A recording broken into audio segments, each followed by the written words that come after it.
Programa Fora da Curva, jornalismo, crítica e diversidade. Bom dia, ouvinte da Rádio Universitária. São 11h30, está começando agora mais uma edição do programa Fora da Curva, que vai ser reprisado às 9h na nossa rádio pública. Eu sou Paula Reis, jornalista e professora de comunicação da UFPE. Nosso programa também é transmitido ao vivo pela nossa página no Facebook e pela página 99 Universitária. Você pode participar enviando perguntas e comentários pelas redes sociais. Está acontecendo hoje pela manhã uma reunião da Câmara Técnica de Planejamento do Conselho da Cidade. Nessa reunião, os conselheiros discutem, entre outros pontos de pauta, a revisão do plano diretor, que é pensar e planejar como se dá a ocupação da cidade do Recife. Por isso, o programa de hoje pergunta: que cidade queremos? Para conversar sobre isso, estamos com a diretora da Habitat, Socorro Leite. Bom dia, Socorro. Bom dia, Paula. Bom dia, ouvintes.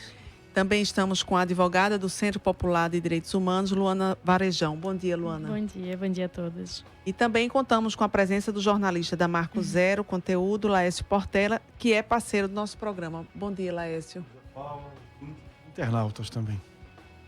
Socorro, para começar, antes da gente entrar mesmo para entender o que é o plano diretor da cidade, esse termo direito à cidade é muito usado, né, pelos movimentos de direitos urbanos. O que é que significa isso? O que é o direito à cidade? Então, direito à cidade é o direito de todas as pessoas que vivem e utilizam a cidade de utilizá-la de uma forma mais igual.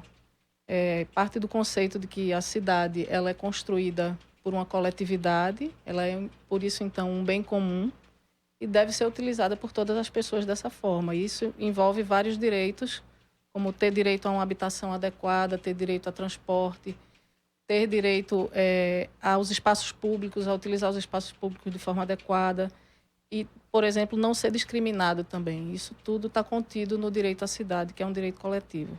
Quer dizer, usar os espaços públicos, os espaços coletivos, né, sem ser discriminado ou sem sofrer nenhum tipo de tolimento ali naquele uso do espaço. Entender essa cidade também como uma cidade distribuída de uma maneira mais democrática. Para essas pessoas terem esse uso à cidade de uma maneira igual e sem discriminação, elas precisam também participar da construção dessa cidade. Então, a gente pode entender também esse direito à cidade como direito de participação, das pessoas poderem construir, poderem estar definindo como é que a cidade vai ser construída e qual é a melhor forma. Enfim, a cidade não ser só uma máquina de reprodução de dinheiro também, que a terra ela tem um valor para o mercado imobiliário, ela é vendida de uma forma sem pensar, né? Sem as pessoas poderem pensar como é melhor, qual é o melhor uso que pode ser feito. Então, o direito de cidade vem muito aí também desse sentimento de participação, de pertença, da pessoa fazer parte disso. E aí que entra a questão, a importância do Conselho da Cidade, né? Que vai ser o âmbito que vai, vamos dizer, pensar como essa cidade vai ser utilizada, como o território, o solo dessa cidade vai ser ocupado, né? Como é que funciona aí o Conselho da Cidade? Então, nessa perspectiva do que Luana falou, não é? O direito à cidade agrega também essa dimensão da participação. Então, o Conselho da Cidade ele é uma instância de participação, é uma instância, digamos, onde o poder público divide o seu poder com a sociedade civil organizada e aí representando os diversos segmentos, né, desde o setor mais ligado ao mercado até os setores mais sociais, são representados nesse conselho, que é uma instância que vai, então, discutir essas diretrizes e as políticas urbanas.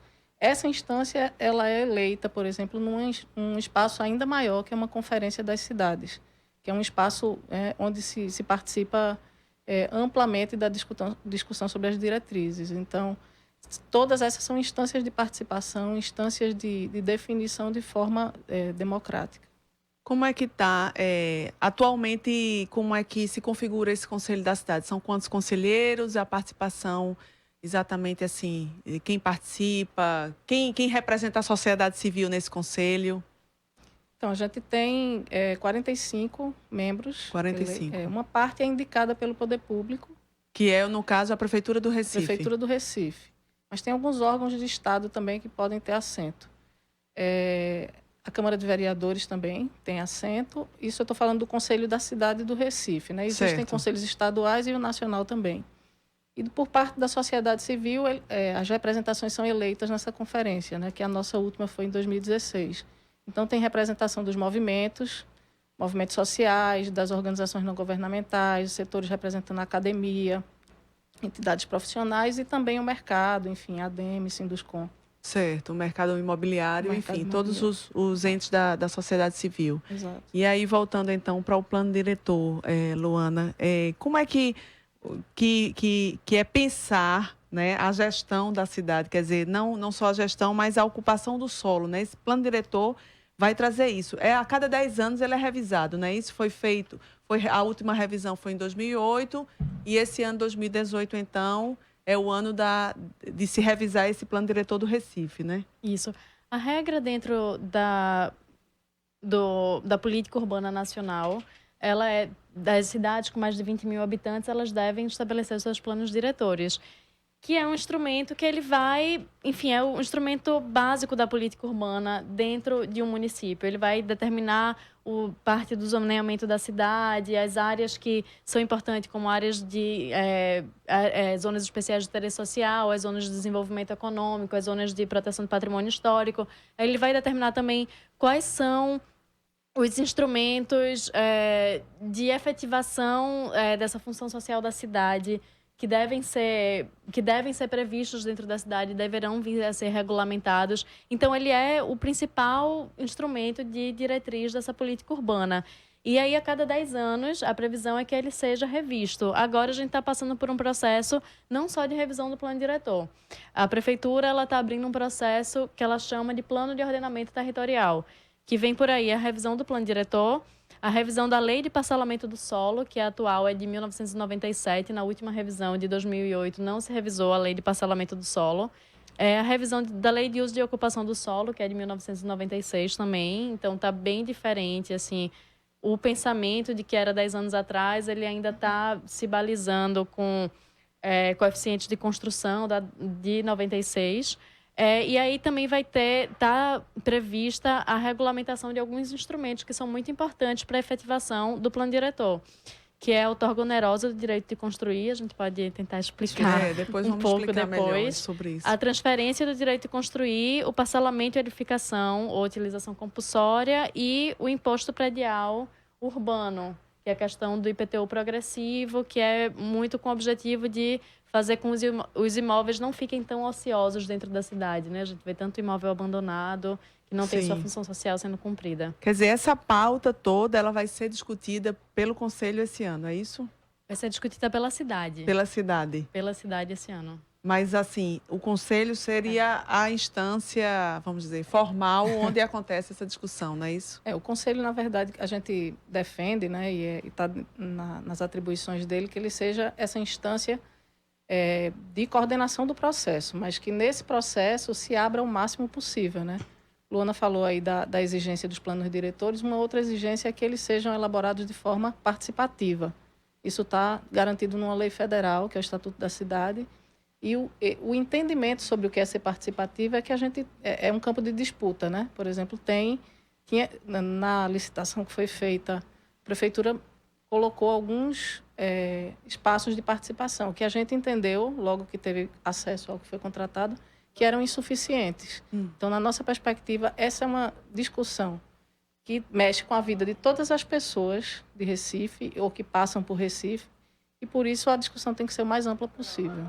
Quais são as principais preocupações nessa revisão do plano diretor atualmente? Assim, o que é que as demandas principais que devem ser revistas? Bem, de uma maneira geral, a gente tem seguir discutido... ponto a ponto para ser mais... Vou colocar algumas coisas, Luana complementa. Esse modelo de desenvolvimento que Recife tem né, implementado, ele é um modelo que, para a gente, é basicamente sem regras, né? Quem dita a regra de ocupação, quem tem ditado nos últimos anos, é o mercado imobiliário. Então, o poder público, de alguma forma, não tem exercido o seu papel de mediador nesse desenvolvimento da cidade. Então, a gente vê, por exemplo, bairros que eram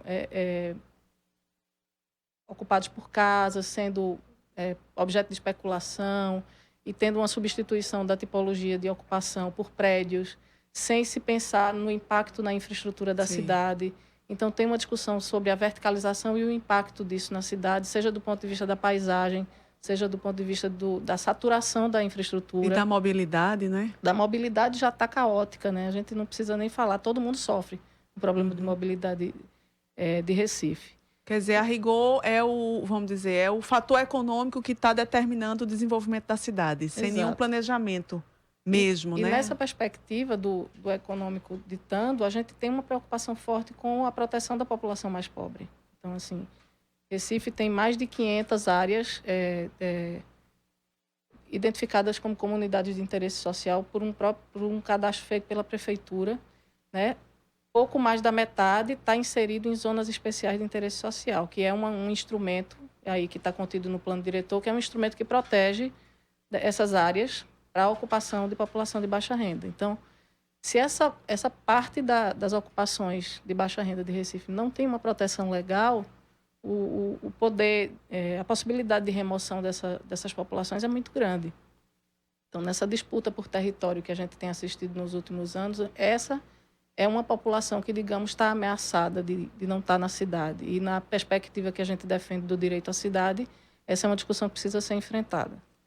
Luana, que outras questões que você acha importantes? Isso, eu acho que uma das principais questões, que é isso que Socorro traz, realmente, a preocupação que tem sido das organizações de sociedade civil, dos movimentos que estão há algum tempo também debatendo na expectativa dessa revisão do plano diretor, é garantir uma participação, garantir que todas as pessoas sejam ouvidas no processo, é a proteção dessas áreas EIs. Existe uma ameaça grande, não todas as EIs da cidade, mas a gente sabe que tem algumas áreas da cidade que estão extremamente saturadas. Brasília é teimosa, as áreas centrais e, enfim, Pina, né, no caso, Ilha do Leite, são áreas bem saturadas e a gente tem ZEIs perto delas. E essas ZEIs correm ameaça. Numa revisão de plano diretor é possível essas ZEIs terem uma redução de área, uma redução de perímetro e essa área ser entregue para o mercado imobiliário. Então, uma grande preocupação é salvaguardar essas áreas e a gente não ter nenhuma ZEIs a menos. A gente, na verdade, constituir novas ZEIs na cidade. E aí, outra questão, uma preocupação grande que eu acho que a gente tem que ter é a gente também não estar apenas na visão de salvar o que temos. A gente também olhar o plano diretor como um espaço de disputa e um espaço que a gente pode ter ganhos importantes para a cidade. A gente tem outros planos diretores no Brasil que servem de exemplo, que a gente pode sonhar com o objetivo de chegar em alguns instrumentos que eles preveem que a gente não tem aqui. Que instrumentos que garantam, por exemplo, produção de habitação de interesse social. Em São Paulo foi prevista a ideia da cota de solidariedade. Alguns edifícios, dependendo, enfim, da configuração da construção daquele equipamento, ele teria que garantir 30% de habitação de interesse social. Inicialmente, a proposta era que fosse dentro do mesmo terreno, depois conseguiram que fosse numa área próxima. Então, a gente também, uma preocupação é a gente olhar para esse local, essa ideia de plano diretor como um espaço de disputa onde a gente pode construir uma cidade mais justa, democrática, com melhores condições para toda a população. Deixa eu fazer uma pergunta a vocês. Às vezes, a prefeitura ou grupos privados têm lançado projetos e vem à discussão pública alguns projetos, como é o caso, por exemplo, da Vila Naval, que parecem um pouco dissociados dessa discussão que a gente está fazendo do plano diretor. Quer dizer, como se fossem projetos isolados. Você teve do Estelita, agora a Vila Naval. Até que ponto é importante que essas discussões de projetos que envolvem, inclusive, áreas de ZEIs, né, ou próximas às ZEIs, se deem a partir do plano diretor e não de forma isolada, como um plano isolado que está tratando só daquela região. Esse é um aspecto importante também do debate, né?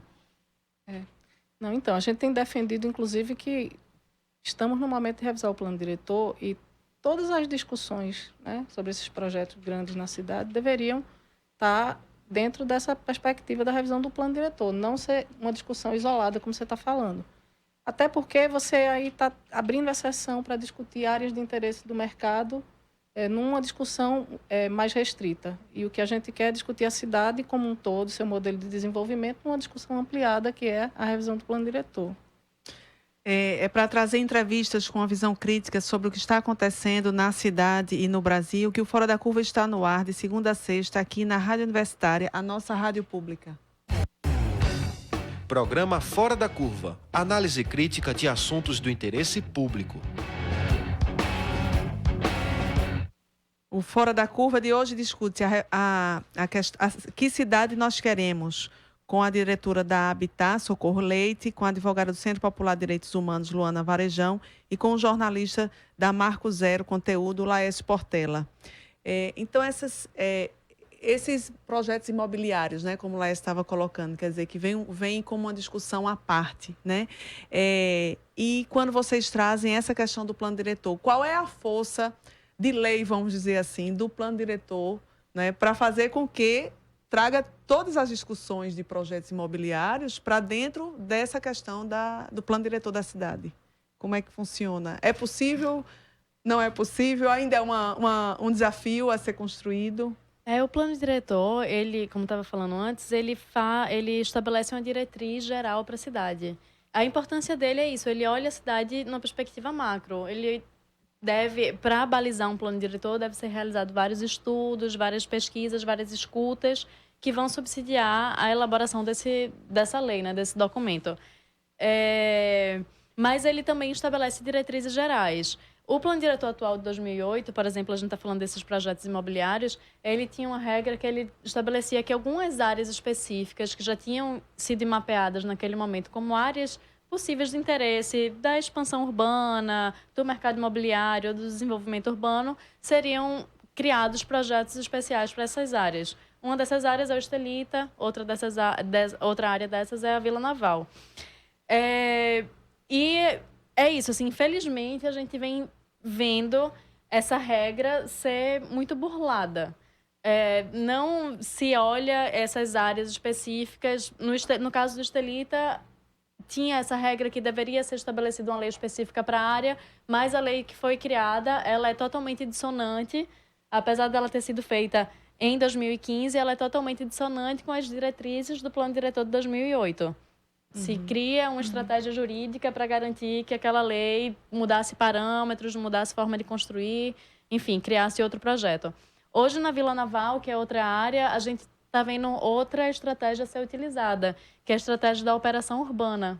A prefeitura está para lançar uma operação urbana para a Vila Naval, que é um instrumento jurídico que garante que possa se mudar o coeficiente de construção ou as diretrizes estabelecidas no plano diretor em determinada área, desde que haja algumas contrapartidas.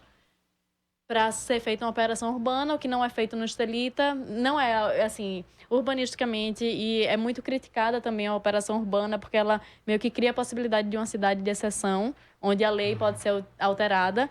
Mas e é uma negociação da prefeitura direto com aquele grupo, Não, porque tem que ter todo um processo de participação popular também para estabelecimento dessa lei, que vai ser feita a operação urbana, e também vai ter um comitê gestor que vai gerir o dinheiro arrecadado a partir da operação.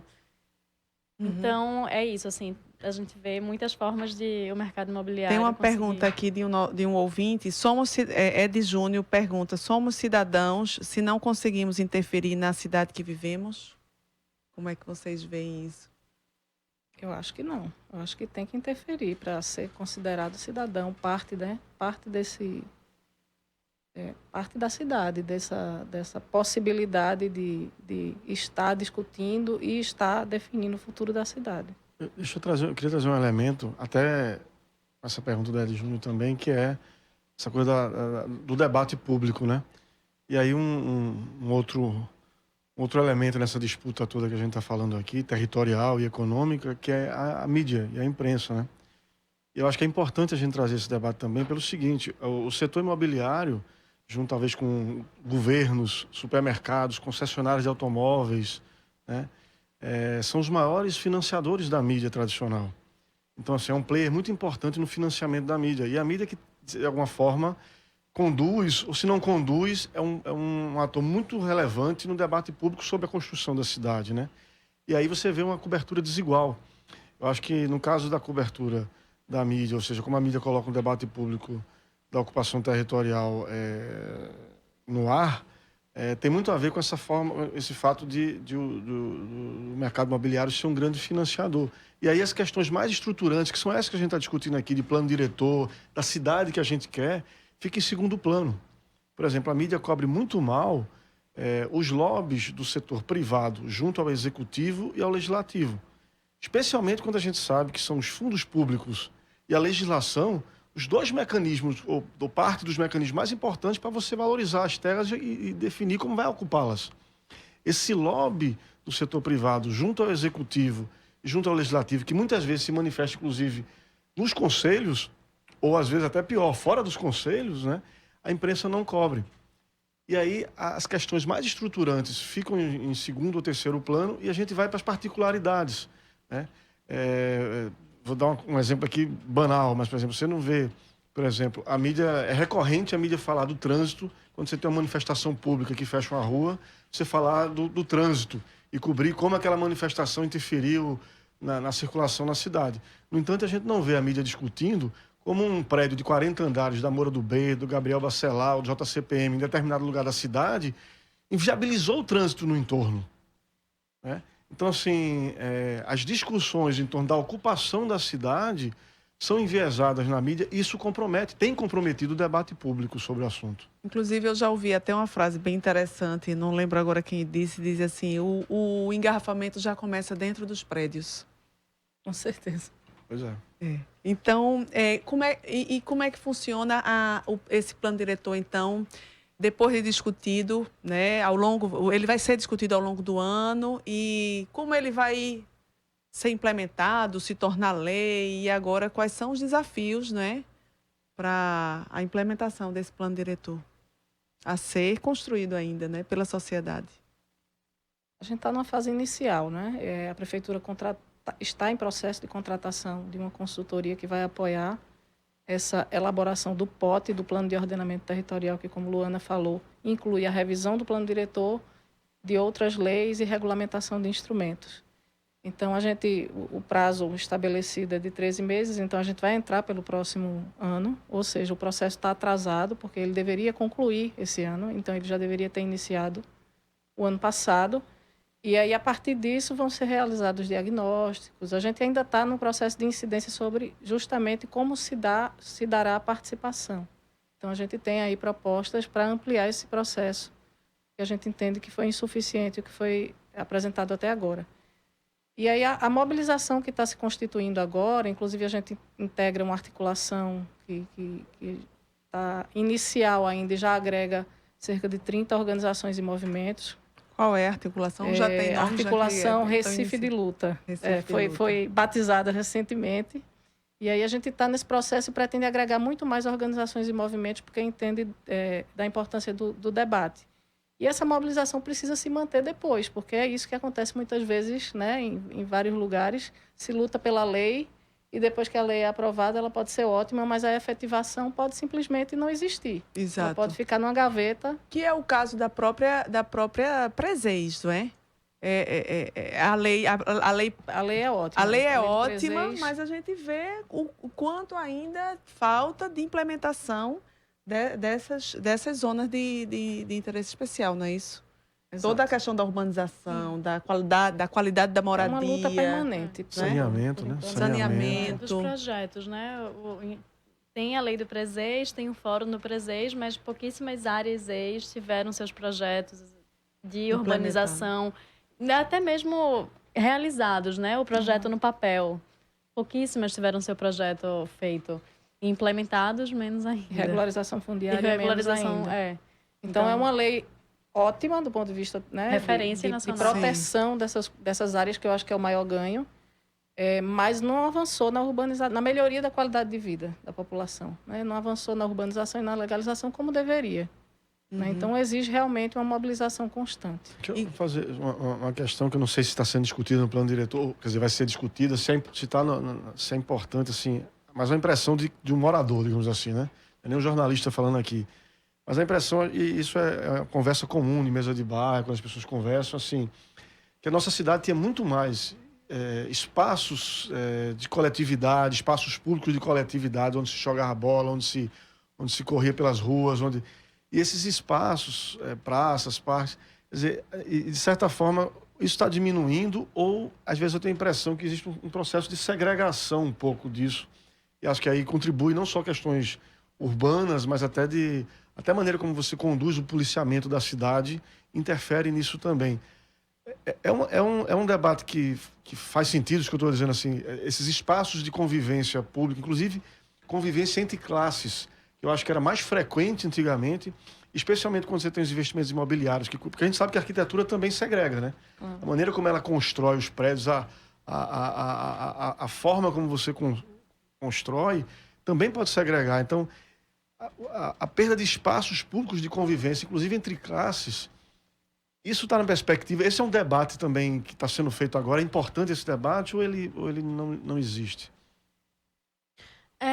Sem dúvida, muito importante. Tanto, e aí não apenas no plano diretor também, né? Como eu estava falando, vem junto a lei de parcelamento do solo e a lei de uso do solo, sobre isso da quantidade de espaço público que é disponibilizado, por exemplo, por um empreendedor privado, o quanto de calçada, o quanto de recuo do prédio, ou então um projeto de impacto, um grande projeto, o quanto de área pública ele vai ter que destinar na construção desse projeto, e essa discussão vai passar por aí. E aí a definição de como é esse tipo de área pública, se vai ter fachada ativa, se não vai, ou que seja vai ter muros, não vai ter lojas viradas para a rua, não vai. Todas essas discussões passam por aí também. E do uso da gestão desses espaços públicos. Nossa, eu acho que eu perdi. Mobilidade é uma questão também importante Também, nisso, né? então. Porque à medida que você cria os espaços públicos de convivência, é necessário que as pessoas, por exemplo, que estão nas zonas periféricas, tenham acesso também, né? Acho que mobilidade é um aspecto que faz parte também da discussão do plano, é isso também? Também.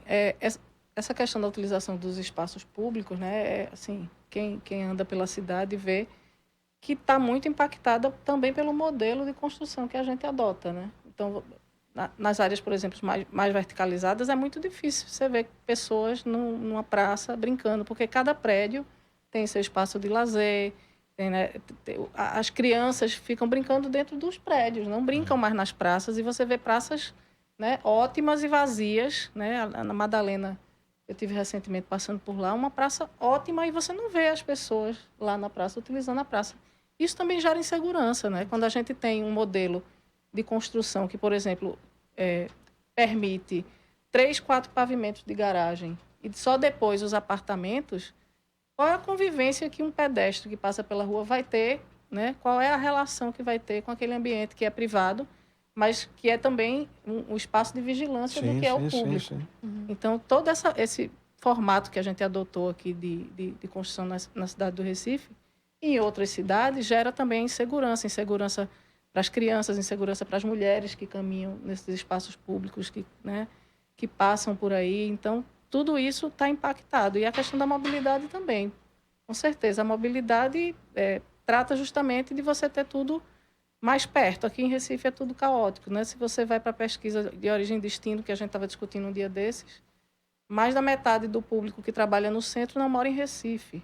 Então, essas pessoas se deslocam diariamente, enquanto no centro de Recife a gente tem um esvaziamento do uso habitacional, né? Não tem tanta gente morando como tinha no passado, e prédios desocupados ou subutilizados que não se discute. E a gente precisa discutir isso no plano diretor. E sobre o ordenamento da cidade tem um impacto na mobilidade, né? Claro. Esse caso é evidente, né? Sim. E sobre esses prédios desocupados, né, sem uso, vocês, inclusive, defendem a questão do imposto progressivo, né, Isso. Luana? Como é que funcionaria isso? Então, o IPTU progressivo, ele é um desses instrumentos que estão para ser regulamentados agora, e que ele é um instrumento muito importante na ideia de fazer com que exista essa função social da cidade, né? Ele se aplica no caso de imóveis que estão fechados, subutilizados, e aí o poder público pode, com o tempo, ir aumentando o valor desse imposto do IPTU. Se o imóvel continuar durante determinado prazo de tempo subutilizado ou fechado, o poder público pode desapropriar esse imóvel. E aí dá uma função social para ele, tornar um equipamento público, uma habitação de interesse social. Então, Quer dizer, a propriedade privada, ela esbarra no direito da função social, na verdade, né? Na verdade... É esse o conceito que está por trás desse IPTU progressivo. O direito de propriedade, ele, por exemplo, não dá o direito de construir. você comprou um terreno, não quer dizer que você tem direito de construir nesse terreno. Você tem uma série de leis e uma série de normas que você tem que seguir para atender o interesse público. Afinal, a cidade é de todo mundo e a gente está todo mundo transitando por aqui e tem que atender o interesse de todas as pessoas e a perspectiva da mobilidade. Se ficar desordenado, em que ponto a gente vai parar, né? Sim. Em relação ao plano diretor, depois, vamos dizer, finalizado depois desse ano todo, depois ele vai para a Câmara dos Vereadores para ser votada? Como é que funciona o andamento burocrático, vamos dizer assim? Então, tem todo o processo, né, de discussão, que, digamos, o momento final seria uma conferência para aprovação do texto que vai para a Câmara de Vereadores. E essa é uma questão importante, né? Os vereadores, então, precisam participar desse processo anterior, porque é muito comum que na Câmara de Vereadores se altere tudo, né? Então, a gente precisa estar atento e se conectando com vereadores para que eles participem e vejam o que a sociedade está defendendo, para que isso não seja transformado na Câmara. É porque, na nossa experiência do plano diretor passado, houve uma experiência traumática nesse sentido, né? Que houve toda uma discussão com a sociedade e, ao chegar na Câmara de Vereadores, o próprio Executivo mandou um substitutivo, ou seja, a participação popular foi totalmente desconsiderada. Sim, então vocês é importante que o cidadão saiba o que o seu vereador pensa a respeito, né, do uso da cidade, do plano diretor, né? É importante lembrar que essa revisão é um processo longo, né? Ela está prevista na proposta inicial da prefeitura. Hoje, a gente teve, como você estava falando, uma reunião do Conselho da Cidade, estava se estabelecendo um grupo de trabalho para gerir e para pensar como vai ser a sistemática, quais serão os estudos que serão realizados, e como vai ser a metodologia de escuta, de proposição, de criação e tudo mais. Então, é um processo longo. Temos o grupo de trabalho que deve ser constituído, talvez, daqui a 15 dias, na próxima reunião do Conselho da Cidade. A proposta inicial da Prefeitura, no entendimento dessa articulação da sociedade civil, Recife de Luta, é uma proposta fraca em relação nos termos de participação. Por exemplo, ela só propõe 6 oficinas preparatórias, uma por RPA. Então, é um tema denso, é um tema difícil de explicar. E aí, só uma oficina na RPA, por RPA, vai explicar o que é um plano diretor e a importância das pessoas incidirem nele. E aí, como a Socorro estava falando também, na proposta inicial da Prefeitura, ela propõe que exista uma conferência da cidade, uma ampla conferência, onde vai estabelecer apenas diretrizes e não um texto final, e apenas uma audiência pública no final para debater a minuta do projeto de lei. Então, é um processo longo que precisa a participação da sociedade civil em todos esses momentos e até essa correlação de forças para estabelecer como vai ser, né? Sim. Porque a gente tem uma proposta que não é satisfatória. É uma proposta que ainda está muito aquém da necessidade de debate que um plano diretor propicia. Então, já está de agora, assim, a convocação eu acho que é para todo mundo estar se engajando e se envolvendo agora. As reuniões do conselho são abertas? São abertas, qualquer pessoa pode... Sim. Pode assistir? Pode assistir. Sai um relatório pós-reunião, tem alguma... Sai uma ata. Tem no site da prefeitura, tem uma parte lá que trata do conselho. Qualquer pessoa que bote Conselho da Cidade de Recife, vai aparecer, as atas são públicas, enfim, tem um pouco a agenda do conselho. Mas, assim, a gente também vai estar aqui, inclusive, já falei para a Paula, a gente vai mandar aqui a agenda do conselho depois e provocar, porque a gente entende que é um espaço que precisa ser ocupado. Apesar de ter essa diversidade de representação da sociedade civil, é importante que outras pessoas que não estejam, né, que representem entidades ou não, que queiram participar da discussão, estejam presentes.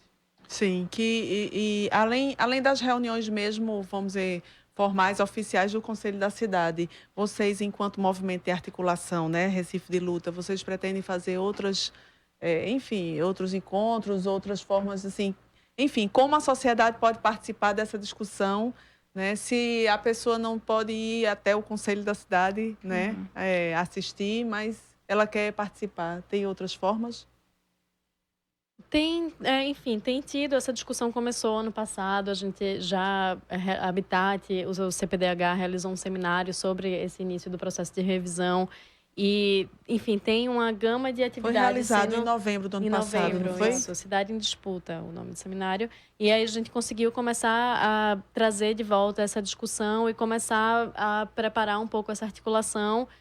Está tendo uma agenda até um pouco intensa, né? Pelo menos umas 2 reuniões por mês nos últimos meses sobre esse processo de revisão. Eu acho que em breve a gente vai estar lançando mais convocações, assim, chamando mais pessoas da sociedade para estar participando. Atualmente está sendo um processo muito de articulação entre os atores da sociedade civil, atores e atrizes, instituições que já estão nessa luta, estão sendo sempre chamados para estar participando, e muita gente está ingressando, como a Socorro falou, atualmente são cerca de 30 organizações e movimentos, mas que em breve eu acho que a gente já vai estar divulgando uma agenda assim, de participação e convocando todas e todos para estarem presentes. Ô Paulo, aproveitando a deixa aqui, só para dizer também aos ouvintes, internautas, que a Marco Zero Conteúdo também vai acompanhar, do ponto de vista jornalístico, todo esse ano de discussão, que a gente vê que é muito importante esse debate, do que eu estava falando, né? Muitas coisas são invisibilizadas nesse debate, especialmente a participação do capital privado na relação com o poder público.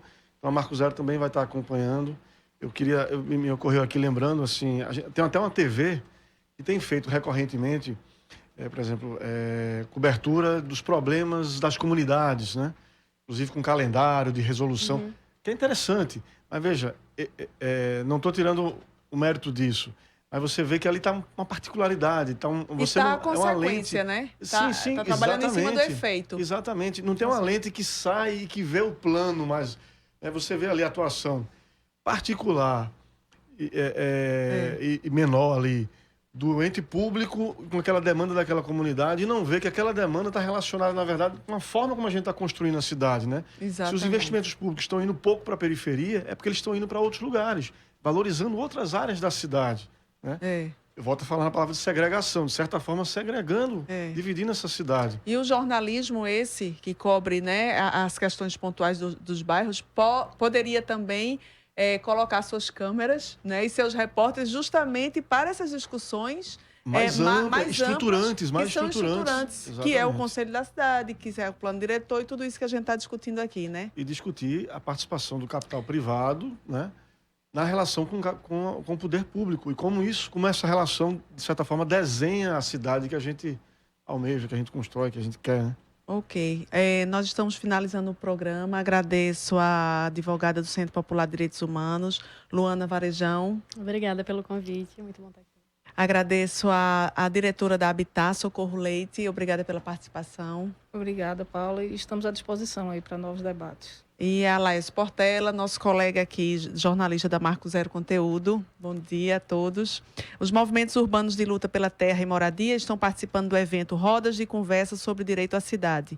Temas como a importância do PRESEI serão discutidos hoje, às 19h, na sede do Movimento de Trabalhadores Cristãos, que fica na rua Gervásio Pires, número 404. A gente fica por aqui e amanhã você fica com a apresentação de Eduarda Rocha, que vai discutir censura nas escolas de Recife. O Fora da Curva de hoje foi produzido por mim, Paula Reis, nas redes sociais Nath Cruz, nos trabalhos técnicos Marco Antônio. Esta foi a edição do dia 28 de fevereiro de 2018, que vai ser retransmitida pela nossa rádio pública às 21h. Acompanhe também o programa Fora da Curva nas redes sociais, porque a gente divulga por lá muita informação que você não encontra por aí. Boa tarde.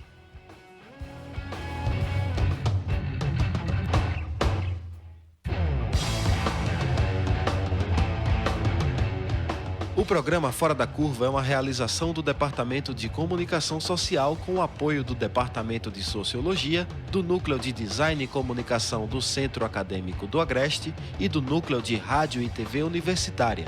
Parceria com o Marco Zero Conteúdo, Centro de Cultura Luiz Freire, Centro das Mulheres do Cabo, Centro Sabiá e Terral Coletivo de Comunicação. Esse programa fica disponível nas nossas redes sociais, na nossa página do Facebook, no canal do YouTube e no Mixcloud. A música tema do nosso programa foi composta pela banda Diablo Motor. Programa Fora da Curva. A gente fala o que a maioria cala.